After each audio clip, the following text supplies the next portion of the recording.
国际新闻来看，美国支持的加沙人道主义基金会是表示讲，伫10日有人调工在发物资的所在西人难民造成人打人的意外，有20个巴勒斯坦的人死亡，嘛质疑讲这甲哈马斯有关系。也毋过，无人讲是基金会包厢发射乌胶弹甲闪光的手榴弹，才会造成意外。 这条道路受伤的民众送入病院抢救。在加沙南部汉尤尼斯甲拉法之间一个援助发放地点发生人烧落，造成20个巴勒斯坦人被喘气死亡。 من ورا الناس بتضغط عليك، من ورا الناس بتضغط وقدامك شبك، يا اما تنفدغ يا اما تنفدغ وتموت يا اما بتقدرش تطلع، فيش خيارين يا اما تموت يا اما تتصاوب، بس خيارين اثنين اللي معك في اللحظة هذه بس。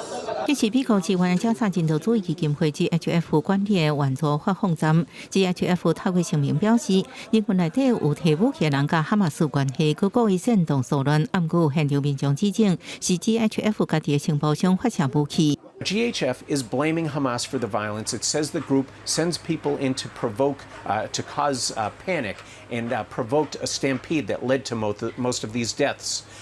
However, witnesses tell us that GHF's own contractors fired pepper spray and stun grenades, and that's what caused the crowd to panic. 联合国人权办公室指出，过去6礼拜伫加沙的援助发放点甲车队周边已经有至少875人死亡，其中大部分发生伫 GHF 援助地点附近。以色列毋但继续伫加沙实施军事行动，甚至准备建设人道主义岛市来收容因为战争失去家园的巴勒斯坦人。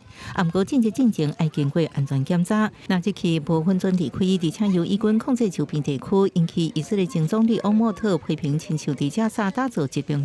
被看作是种族清洗，人权律师认为可能造成战争罪甲反人类罪。مدينة الخيام اللي بيزعم نتنياهو عملها وحبس الناس في معسكر اعتقال كبير ويتحكم في هواهم، يتحكم في مائهم، يتحكم في قوتهم، يتحكم في شبابهم، يتحكم في نسائهم، في كهولهم。 有真济国家组成的海牙集团伫哥伦比亚举行会议宣布，因会追究以色列伫加沙部行责任，包含组织向以色列转移武器。参加20外国，有玻利维亚、哥伦比亚、古巴、印尼、马来西亚甲南非等国签署一份联合声明，承诺采取法律甲外交措施来结束以色列对加沙的攻击。公视新闻陈伟珍报道。